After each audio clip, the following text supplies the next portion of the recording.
Today, we welcome a man who turned an $850 side hustle in college into a multi-billion-dollar global movement. Jeff Webb founded Varsity Spirit out of his apartment in 1974.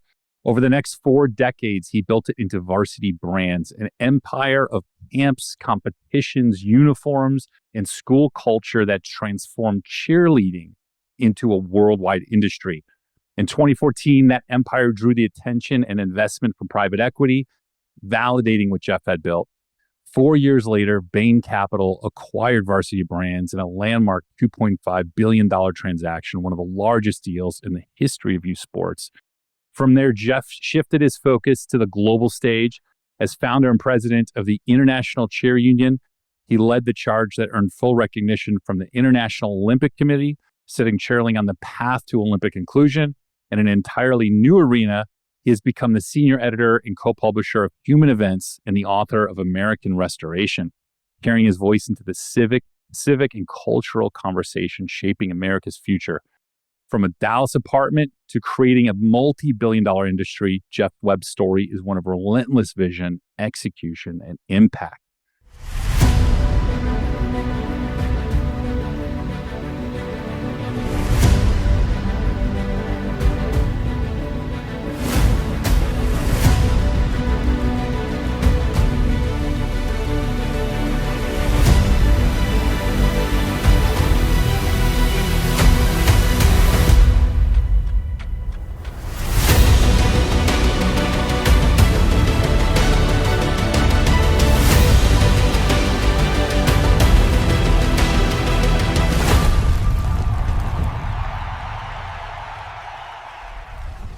Jeff, welcome to Legends of the Arena. Great to be here. Thank you. Looking forward to talking with you guys. We're glad to have you. Thank Us too. So, Jeff, your story really begins at the University of Oklahoma, if I'm not correct here, where you served as a Yell leader, which you may have to explain up to those. That's like, And Justin's on the road today, so he's actually in Tuscaloosa as we speak. So it's an appropriate, remote location. we have an SEC discussion going here right now. We do. We get a chance to talk about football after this. Okay, so here we go. Jeff, start us off. So you're back at University of Oklahoma. Yep. What was the connection to cheer? How'd you even get on this whole connection to cheerleading in the first place and also starting the business? Yeah, so when I was in high school, growing up in Texas, the cheerleading teams were the old style college teams where you had half men and half women, and you did all the stunts and things like that. And cheerleaders were like, some of the most popular people on campus. They got elected by the student body. There wasn't any tryout, wasn't really that much of that skill. Anyway, so when I was there, we went to this little training camp before we started, and this gentleman named Lawrence Herkimer was the first one to come up with the concept of cheerleading clinics. Hired me that summer to come, like you see at a camp, you hire the outstanding campers to come back to be your counselors. Well, that's what he did to me. And so my summer job, I went to Oklahoma, my summer job was teaching at these camps and clinics for him. And then as I was graduating from OU, he called me and asked if he could come, visit. And, when am I going to say no? So he comes up and we had a little chat. I was getting ready to go to law school. And, he said, listen, I really need somebody in my office. I've watched you run my biggest programs. And would you consider just coming for 1 year to help me out? And I'll pay you this salary, which to me was like a lot. I've been working about 3 jobs for 4 years, and trying to get by and pay for my college. And the idea of not being dirt poor for another 3 years in law school sounded pretty good. Yeah. I went to work for him and was in his office. He had several other people there. I was kind of the new kid, and we were responsible for assigning instructors and setting up camps. And after about 1.5 years, he called me in his office and he said, listen, I've been watching you and I've been waiting 25 years for you to come along. And he made me general manager of the company. I'm like, wait, I'm 23 years old here. And I thought that was great. But, the problem is everybody else had been there a lot longer, didn't think it was such a good idea. This young kid comes along. So anyway, I had some troubles, trying to make things happen. I was pretty, I didn't really know I was an entrepreneur at the time. And I just knew I was impatient. and we couldn't get things done. So I went in a year later and said, hey, I'm leaving, going back to law school. I don't need this, right? And I ended up staying one more summer for him, and that was the spring of '74, and to run his bigger camps. He asked me to do that. Some friends of mine who were also instructors in the summer. We were like traveling gypsy force, if you will, and they talked to me about, why don't you start your own company? We like the way you do things, and that was really kind of the genesis of Varsity Spirit, was that conversation. And I finished up, went home, and met with my parents. They lived in Dallas, and was trying to decide what to do. And I had this idea. We can take what cheerleading is and add all these acrobatics and all these cool things that will make it more athletic and more entertaining. Said, it may not work. And both my parents said, so what? Try it. You may never get the chance again. Thank God they said it, right? So we put together some money with friends and family, and I set up the world headquarters in Memphis, which was the area that did most of my teaching or something. Now, that was the second bedroom of my apartment, by the way, the world headquarters. And we set up these free clinics, had one employee, and we set up these free clinics all over the South, and would go in and teach these high school teams, college teams, kind of this new idea of all these stunts and acrobatics. And I developed these techniques on how to teach them to do these things quickly. And the idea was they experience that. And then when it came time to go to camp in the summer, they'd had such a good experience, they would, come back. And I hired, I knew most of the top college cheerleading instructors from my other job, and I hired 20 of them, the best ones. They all came to work for me. It scared me to death. I thought only a few would, because I didn't know if I'd have enough work for them, right? So that first spring leading up to camp, we went through all the money. Had nothing left until the day of registration, and we got a couple thousand registrations. And we ended up with several thousand kids at camp that summer. And with that year, we actually made a profit. I think it was about $1.50, something like that. And we were off and running. And every year as we began to grow, I'd run out of money. I'd go all the way through the money because there was only that one revenue period in the summer. And so I kind of played bet your life every year, kept growing. And then we got into, after we'd been going for several years, we decided we got into doing uniforms, not because I had this great idea, but the people who were doing uniforms at the time weren't keeping up with the change we were making. And they didn't have any performance fabric. They were very kind of boring. And our camp customers came to us and said, hey, if we're going to do this, we have to do things differently, right? So we went out and found a uniform supplier. That was back when there was an apparel manufacturing industry in this country, which was not much anymore. And we found a company that was doing sports uniforms in Tennessee, hired them, we'd give them the designs, we did a catalog, and they were supposed to get the fabric and cut them, sew them, decorate them, and send them out. So we went to our customer base that we built up from camps and said, hey, we've got these uniforms, they're going to work for you. So we used our credibility. They ordered uniforms. I sent them in. Uniforms never went out. They sent them in with the money, by the way. And I got a call halfway into the summer from the manufacturer telling me they were in bankruptcy. Chapter 7, gone. So now I've gotten all this money from my customers. This is my first big moment you were asking about.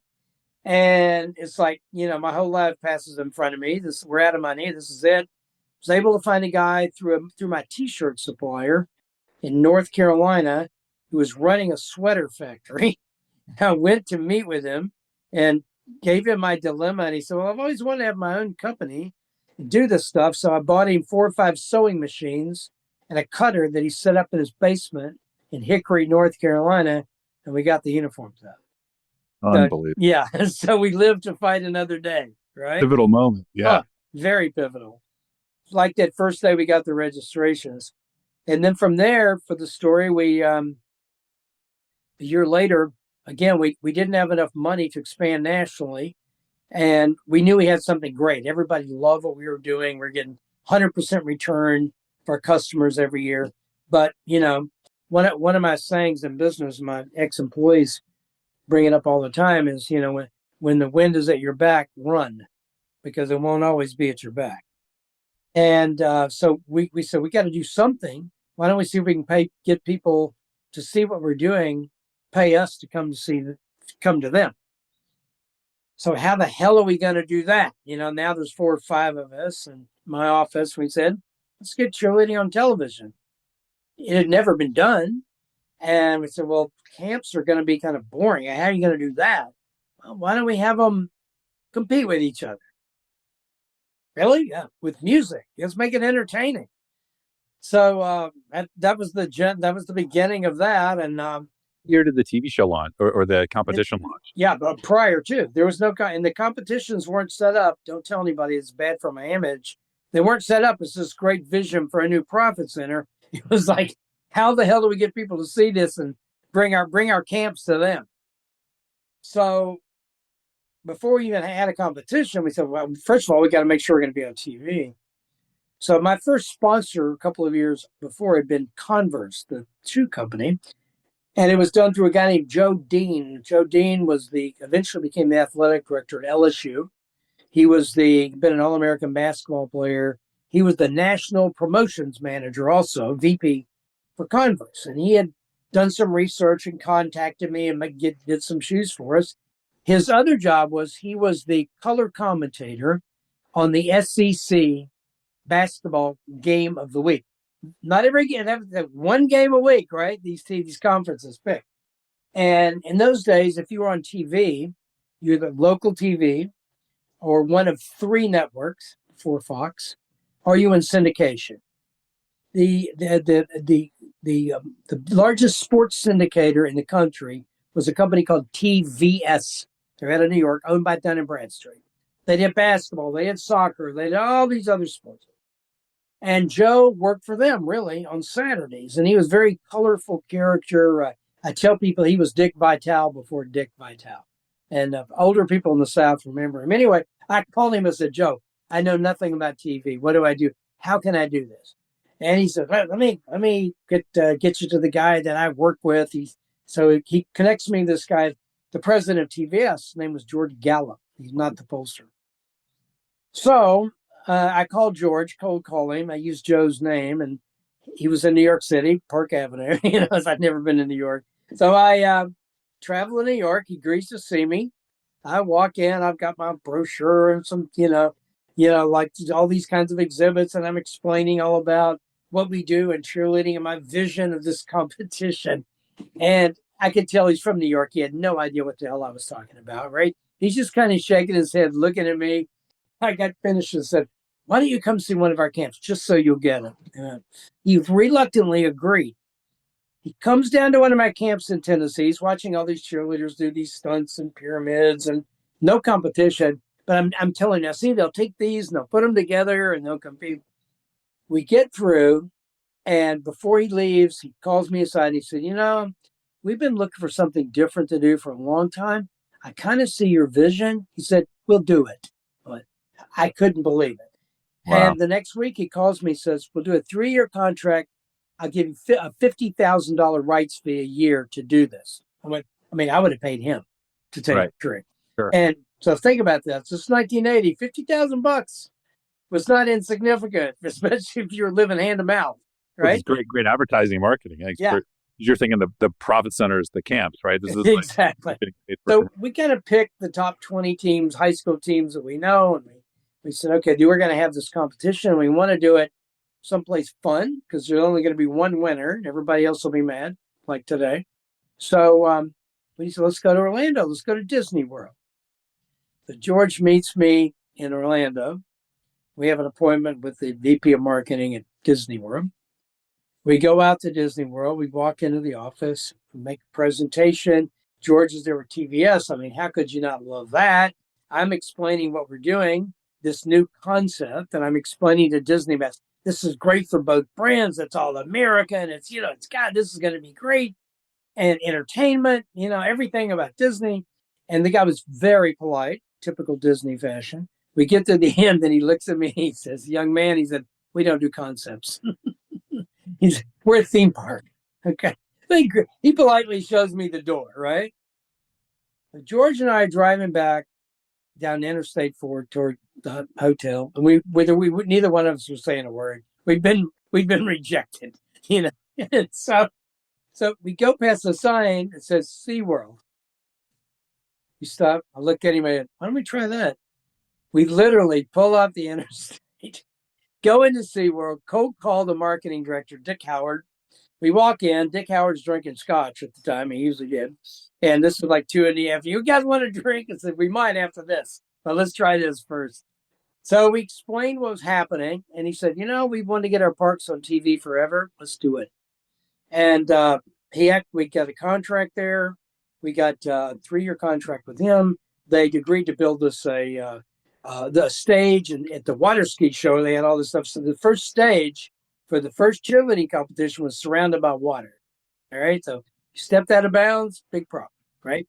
So we did the show between the water ski shows, and they got great ratings, which we couldn't believe.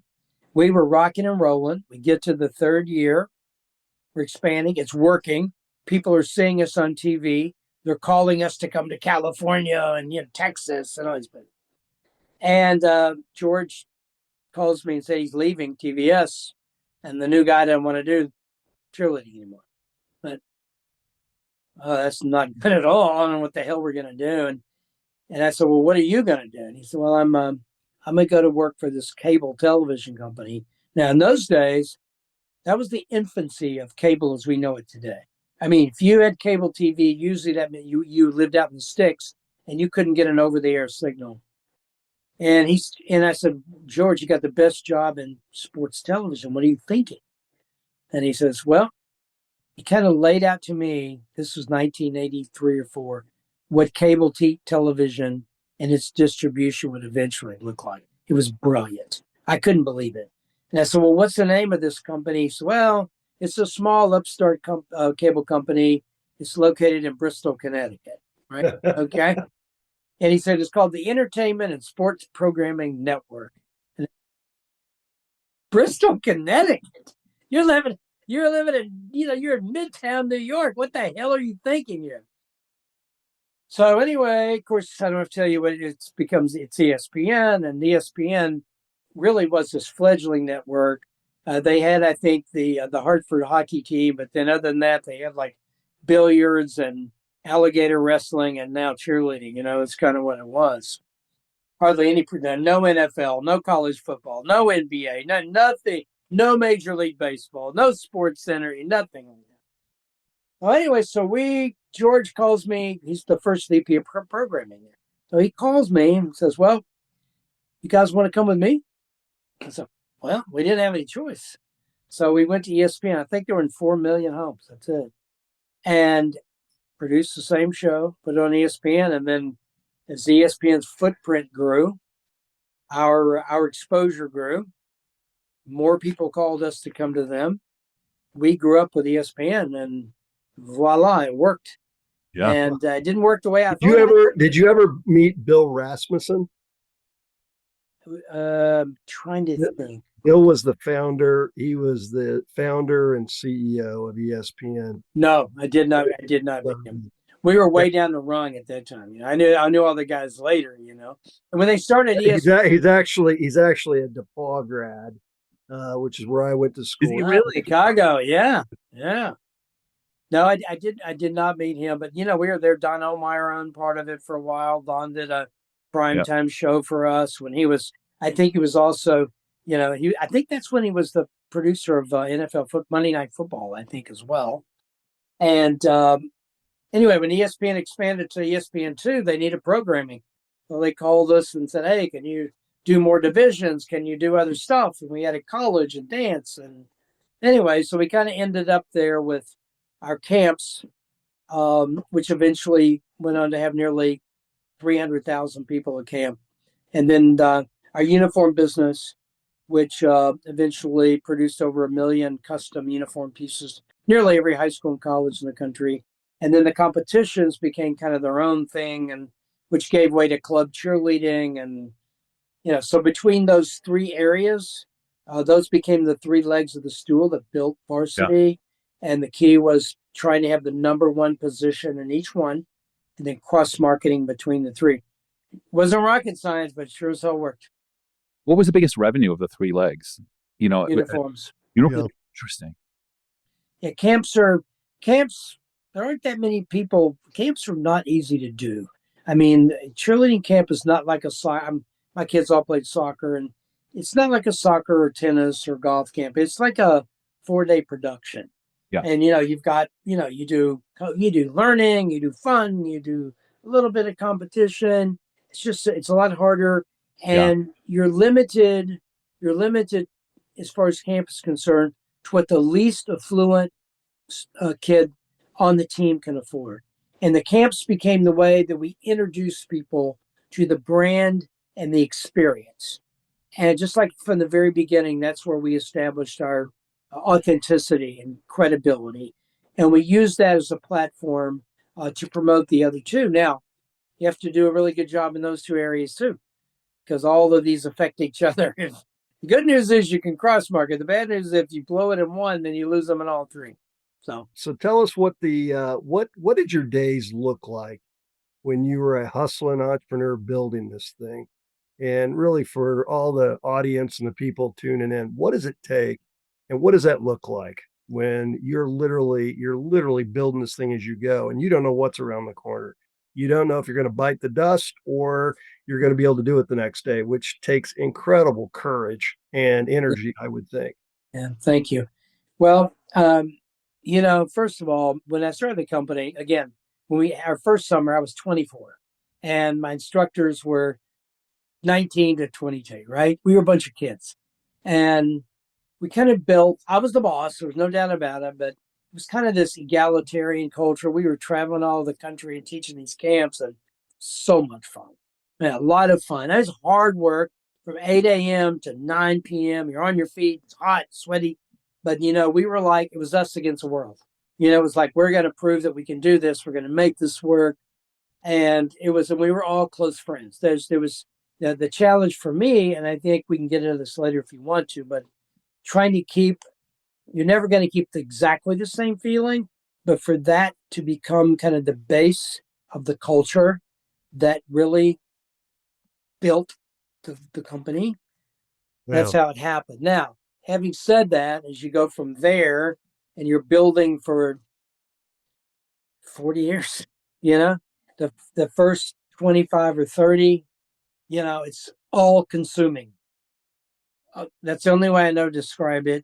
Maybe it's different for some people. They can do it differently. And, these tech businesses that people start that they want to start it and build it and sell it and move on.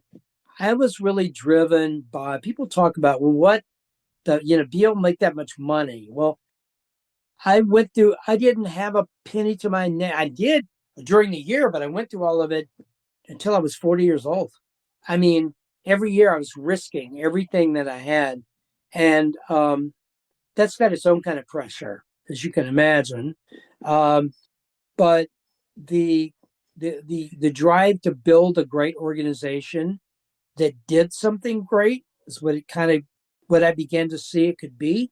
And then to get that feedback along the way from people that how this was having an effect, this participation was affecting, young people's lives and what it was doing for them, and the feedback from the parents about how they appreciated it, and then building a company where a lot of those instructors would eventually stay on and become, salespeople or, it was different. Building that organization and doing something great, and trying to survive and throwing in fear of failure in there. It was great. It was hard as hell. I'm not going to lie. I mean, I look back on it.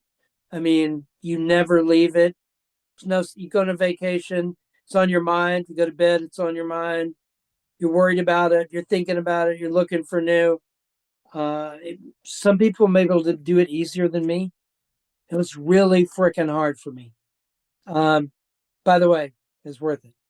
Yeah, congratulations. That's what this is about is, we spend a lot of time in our companies talking about, culture, but living it and behaving the way we want to be treated, setting a standard of excellence of here's what good looks like in this job, and setting this thing where, hey, let's not take life too serious. Let's go have fun.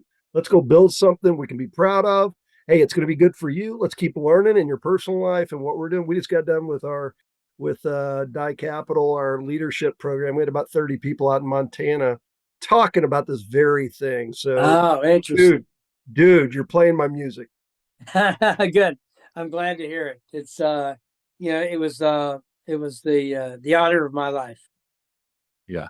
And I think we've yet to talk to anybody, in whether it's on this podcast or personally, that has found success that doesn't feel the way you do. I don't think there's another way of doing it. Like it is a grind. And it takes that passion that you're doing something that you're passionate for, that you just can't help but think about and see through and see that vision through. It's sort of this fun. I mean, in my terms, in my experiences, it's been certainly always been work. It's work, but it's been satisfying work, and you do get energized by it. But it's not fun and games. It's like, hey, we're playing. Not always, for sure. Playing for keeps. We got to build this. I've had people, you'll be able to understand this. People, wow, it must have been great just to do something that, was fun all the time. I go, yeah, sure. It's like, yes, it was fun, but if you had any idea, and then kind of going through that, I got kind of a late start in the family and had my first son, my son, when I was 40. And, at that point realizing, hey, I may not get the second round, and so trying to make the most of that and not miss anything that they did. And still, by this time, we had camps and operations probably at least 35 states. And, I was gone all summer, but I'd be on a business trip. I'd fly back for a soccer game, and I'd fly back to New York, and I just wasn't going to miss it. But it was full bore for a long time. Yeah, Jeff, where'd you raise your family? What town? Memphis, Tennessee. Yeah, you're in Memphis. Okay. Yep. You live in Florida now? I've still got my place in Memphis, but I've got a home in Florida. Well, if you get down to South Florida, we're in Delray Beach. And oh, good. Well, I'm calling you from Palm Beach Shores right now. There you go. Yeah, right up the road from you. John's in Orlando, so we're Florida boys. Orlando. I spent a lot of time there. Oh, I didn't tell you. So you guys got to read the new book that's coming out. So I can't tell you everything, but tell us what's the name of the new book. Tell us a little bit about it. It's been written by a guy named Don Yeager. It's just a biography on me. He's got 12 New York Times bestsellers, and I've just really kind of started, and it's pretty exciting. I found the right guy. He's very perceptive, and he's a motivational speaker. So he knows about about business organization and stuff like that. But just as a little aside, I think you'll appreciate this one, kind of, because I always loved to burn Disney. So SeaWorld, we made it roll, and the first one was done. That it just kept growing and growing and growing, and then we had these regional tournaments, and I mean, we were overflowing, and we get this call from this guy named Tim Hill, who had worked at SeaWorld for a long time. We were there, who was now a big shot at Disney. And he comes over with his hat in his hand, of course, because he knew the whole story. This is 10 years later, at least. But he had been at SeaWorld before. He'd been at SeaWorld. He knew it was good. He knew it from the other side. He did. Okay, and he came up and he said, I know how tight it is.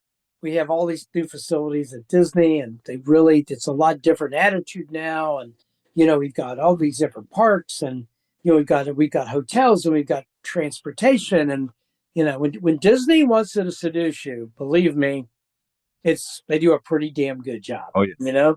And so anyway, so he took me to meet the new VP of marketing, who kind of known the story, and they gave me the pitch and went through it. and we were listening. I had a couple of my lieutenants with me, and they stopped and they said, "What do you think?" And I said, "Well," I don't do concepts. And they knew it had happened. Everybody just fell out on the floor. Well, So, we were at that point, and we had one of the hardest things I had to do in my life was go to SeaWorld and tell them that we're going to be leaving. And I had anxiety about that one, as you can imagine. And they were amazing. They said, "Look, we know you've outgrown us. We understand." And so we're just really proud that we were the ones that helped get you going. We were there and committed. Don't forget us. Don't worry. Pretty classy. that's very classy. Yeah. And had the entrepreneurial spirit to go for it. Yeah. Which big companies don't always have that. Most of them don't. They're protecting the downside and the risk, and that's the problem with you get a big company, because all of a sudden now you're just playing defense, and so it's interesting. And then you took it to Disney, and how did it go at Disney? Oh, blew up. I mean, unbelievable. It was like, we eventually had 6 different competitions there, development world championships. The high school championship now is 1,000 teams from 50 every state qualifies people. College championship. It's just, Varsity is Disney's largest customer by far. So tell us about the exit to private equity. And Yeah. So this was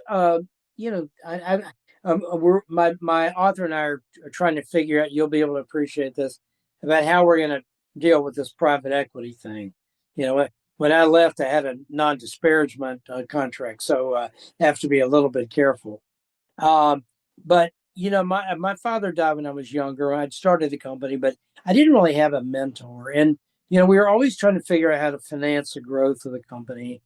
And we got to a point is right after I'd had my first child, and I ended up doing like an LBO. And I had raised the money that I'd raised from friends and family. I did it through a limited partnership. That was before LLCs and S corps.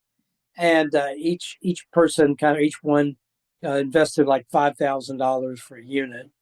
But they were kind of getting a little bit older, and time to kind of pay them off, and move on. And so was able to raise the money to do that and sell the majority of the company. And those $5,000 units paid off $300,000. Wow. Isn't that funny? And so those were fun phone calls to make, right? Because most of them are just invested in some 24-year-old kid that we like this kid. We think he's got a future. I'll never see that money again. We've probably all done that a few times. But anyway. I've had to make the other ones too. Right. Where we swung and we missed. And it happens. It kills but eventually, once you're on that wagon, you can't really get off. I mean, you can't really afford to buy the company back. And anyway, but we kept a really good percentage of the company. We roll along, and then we get to a point in the kind of the early 90s, and kind of small public companies were in vogue at the time. And so the Morgan Keegan was a regional investment banking company, and the Stevens people in Little Rock came to us and said, "Hey, how'd you feel about going public?" Went, "You got to be kidding me, right? A cheerleading company going public." And we investigated, we went through it, and then we went public and paid off all the debt. And huge, tremendous. That was another story. I never thought I would find myself in that situation at that age, going around with this smaller company that nobody had ever even understood the concept, and going to New York and Boston and making these presentations to all these institutional. But we had huge, very successful offering. And then eventually, was this the 2 weeks of roadshow where you 8-9 meetings for 3 days or 4 days in New York, and a day in Minneapolis, and do New York, Kansas City, Dallas. Go get on the jet. That was the one thing. It was, oh wow, we were riding around the Gulf Stream all a couple of weeks,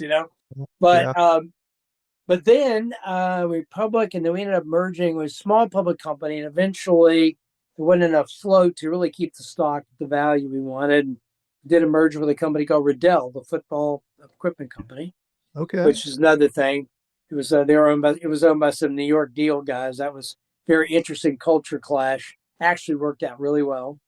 Then we sold Riddell because the whole liability specter started growing, and having a public company where you've always got that threat of liability.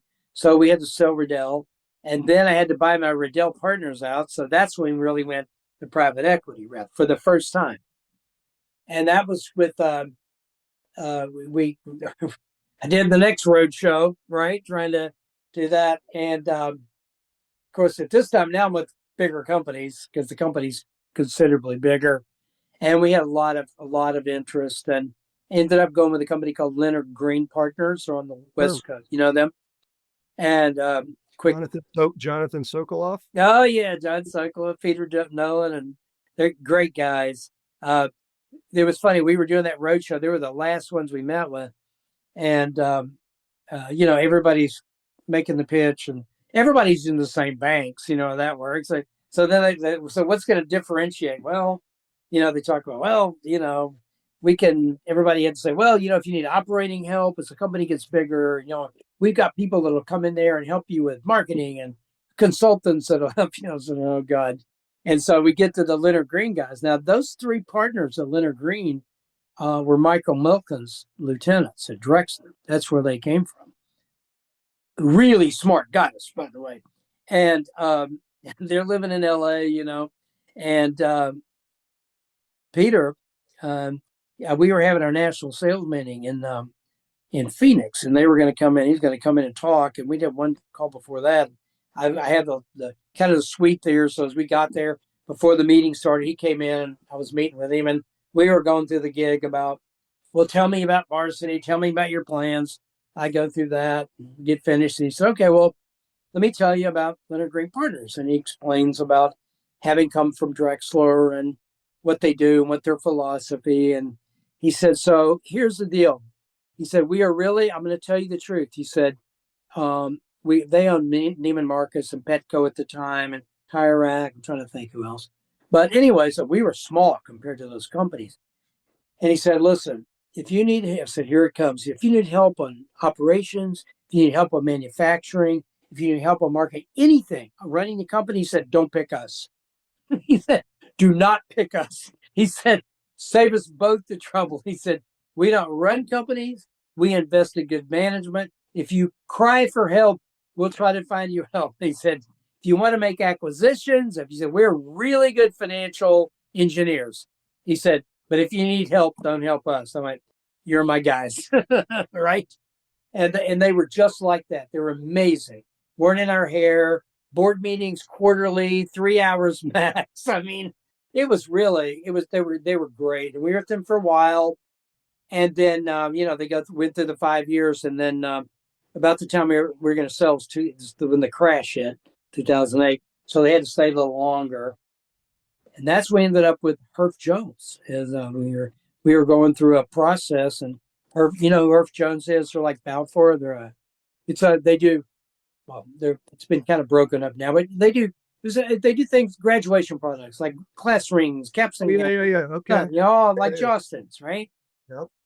And Herff Jones was one of the largest ESOPs in the country. Are you familiar with ESOPs? I am. Yeah. I wasn't, and it was a. We actually looked at taking Albertsons, the grocery chain, to an ESOP. I looked at that back in 2008, 2009, and studied for a long time, and they're relevant again today. Yeah. What I found out was it stayed relevant in retail with a lot of employees. It's a great way to build ownership. You're right. Great way to build a bunch of owners. Right. Yeah. When you're paying no federal income tax, and when you're an S corp ESOP, it's pretty amazing, which I found out. And eventually got him. Joe Slaughter was running that, and he told me when we did the deal, he said, I'm going to be leaving in a year. You'd be the natural person. So then I ended up running that whole thing together. What I found out about an ESOP, though, is that because Herff Jones with yearbooks, class rings, things like that. Those products they're at the wrong side of a product life cycle. Yeah. You don't need a yearbook anymore because you got your camera every day. You don't need any more pictures, right? It's just class rings aren't cool anymore. I mean, it was on a gradual decline. Now, the margins in that company were freaking unbelievable. I mean, I couldn't believe how much money they were making. Yeah. But every one of them I go to a board meeting, man, we're off like 3%. Well, we're just timing. Well, next 3%, then it wasn't timing. So what happened? We had to start closing plants. Yeah. And then when you do that, you got to cash people out on their ESOPs. And when you're on the other side of that growth hill, it sucks being an ESOP. Okay. And we had 6,000 employees in the whole Varsity company. Herb Jones alone had 4,000 employees. And all their own manufacturing plants, they did everything. They were like totally integrated. So I'm the one that has to go in. You got to close the plant. We were going through nearly $100 million a year in ESOP buybacks. Cashing people out. I went to the board and said, "This is unsustainable. This does not have a happy ending. This is going to accelerate, and I'm not going to be the one to go tell those people that their retirement, everything they've worked for their whole life is not going to be there. I'm not going to do it." I would convince them to sell the company, and we ended up selling the company to Charles Bank. And I told them, I can sell this for $1.5 billion. They went, "There's no way you can sell this company for $1.5 million. But if I do, will you send me for a trip for 2 around the world?" Sure. I never got that trip, by the way, but I did sell the company for $1.5 billion. I think that's right. It's what a great experience you had, because you're building something from nothing. I mean, day one entrepreneur with an idea. And then as doors open, you kicked them down and said, "Hey, here's an opportunity." And so much of it, at least my experience talking with people, and you don't know quite where you're going in 3 to 5 years. But you've got instincts, you've got great culture, you got people got their eyes up, they're taking care of customers, they're looking at needs. And all of a sudden, if you got a little bit of wind behind you, as you said, now it's hard to do that when you're going against the tide. That's right. I mean, if it's against you, it's tough. If you got some macros helping you though, and then you're creative, magic happens, and that's you're incredible. Right. And a lot of big companies can't do that. I would say the private equity folks, they see way too much calculated risk. They can't do that. And I think at the end of the day, the swashbuckling, let's go for it, calculated but not reckless. That's it. That's the sweet. That's it. That is the sweet spot. That's what at my family office, our family office, that's what we chase. We chase to go be great, have fun. I want to have fun every day. I want our team to have fun. And I think you can do that. So it's really great to hear you saying that was part of it. A lot of people, you're one of the few people I've met that, understand that. I tell people when I'm speaking, especially the young entrepreneurs, I say, listen, most of these people, don't let most of these people tell you they had the idea 30 years ago where their company was going to end up. They may have started with an idea, and as you said, instinct is a great word. They had that instinct, they wanted to take it, but the idea is as you build that, I said, keep your antenna up. Yeah. Look, that's what you got to do. You got to be building, concentrating, but always have the curiosity to go, how would this fit? How can we do this different? Yep. How do we make this happen? How do we do this? And that's eventually where you end up, and everybody says, oh, it's all about the vision. I'm so tired of being called a frickin' visionary. It's like, at some point I'd say, what is that? I can't remember the book where the guy says, talking about vision. He said, look, there are a million great ideas. It almost always comes down to execution. True, right? All of it. We've got a term that's a little off color, but I'm going to say it anyways. We've got a term amongst our companies. You're either a make it happen motherfucker or you're not. And those are the people we want. People that are humble, hustle, have good integrity, break their butts to do what they say they're going to go do. And even said all of that. I mean, we've been fortunate. I've been fortunate at a number of really great outcomes with businesses, with great cultures, et cetera. Yeah. You also, I can tell you, we've got a couple that, man, on paper, it looked great. It looked great. It could have been perfect. We got one right now. And I'm like, how did we, and you go back and whitewash it or hot wash it and say, what went wrong? How did we miss the dynamic? How do we miss the buy signals and the demand or the pricing or the supply? And you know what? There's just a lot of moving pieces. So there are. And look, you got to get out. You got to go get out in traffic and be adaptable and make moves. I bought a few of those companies, didn't work too, by the way. That's it. It happened. I had a great investor, Milton Cooper, who started Kimco, founder. He did the modern day, or he really kind of invented the public REIT. Milton was a terrific guy, was on the board of Albertsons. And he just said, Justin, remember this, you're never going to get them all right. That's true. True. And don't take it personal. And, another guy. Don't take life too serious, and just don't stay too long when they're not the right one.